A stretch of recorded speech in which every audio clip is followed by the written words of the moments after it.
We're going to start tonight with a community builder presentation.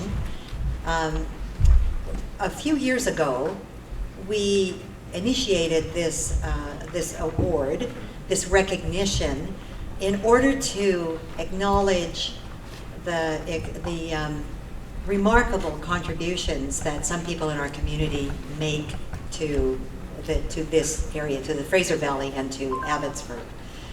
The people who have received it have, without exception, been exceptional people who have given their time, their energy, their money, much of their lives to making this community a better place.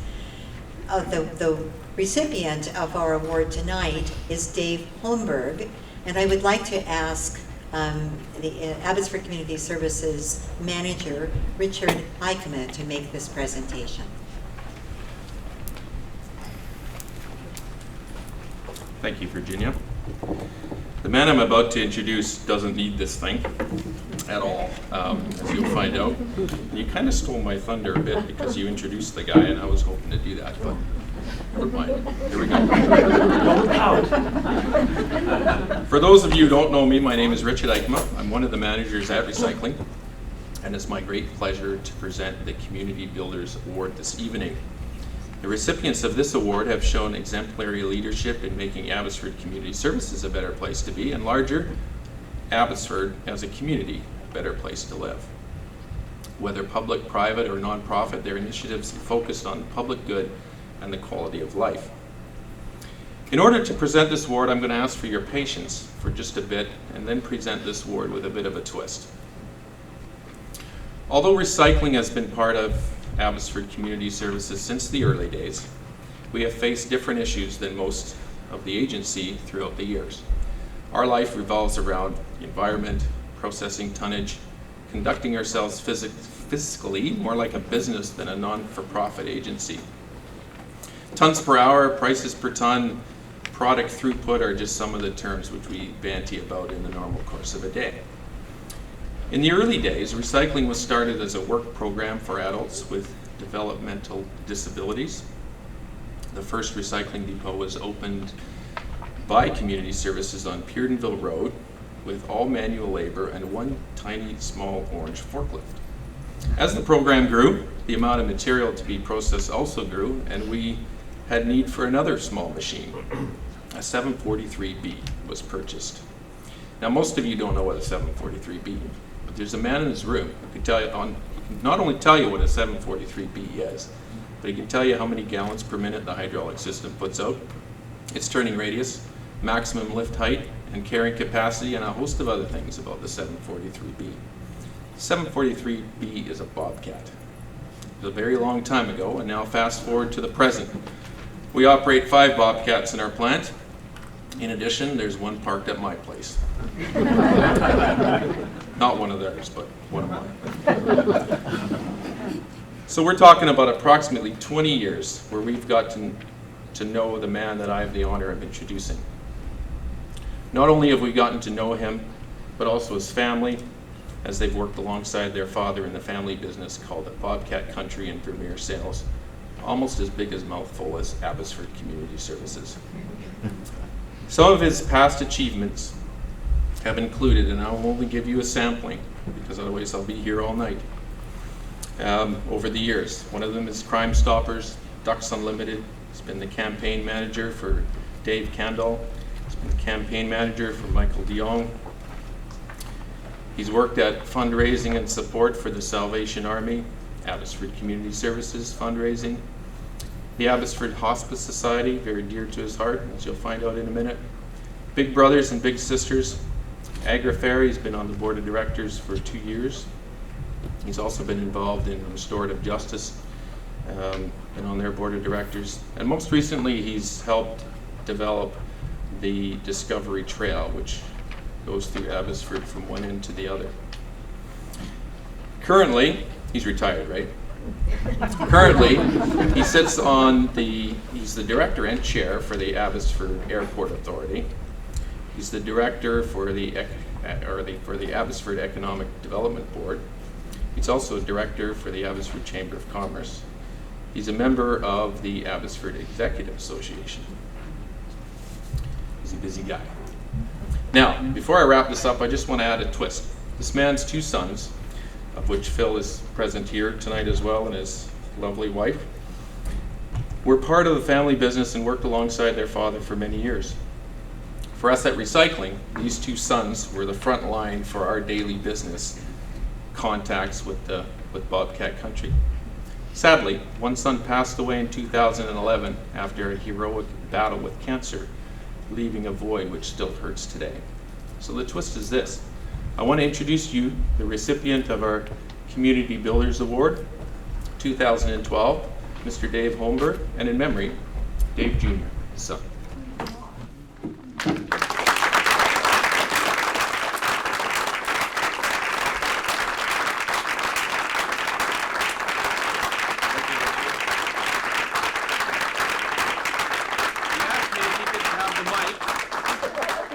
No, because he doesn't need it, but you're welcome to say a few words.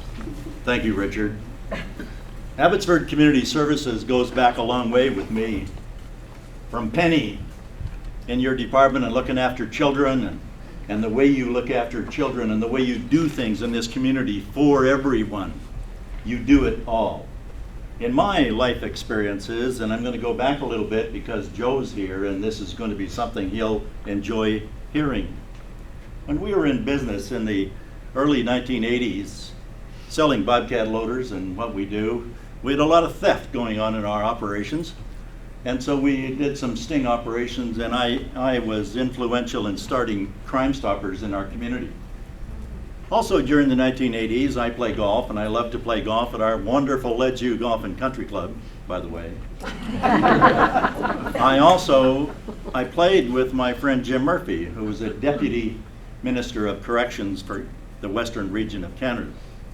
He looked after Matsqui Institution, Mission, up at Agassiz, etc., and all the way out to Saskatchewan. In talking to my friend Jim Murphy, he encouraged me to become a part of the Matsqui Citizens Advisory Group for the penitentiary. My first thought was, that's a bloody good idea. I'm sick and tired of those little shit rat bastards stealing my stuff. And if they're going to be caught up in there, I'm going to make sure they never get out.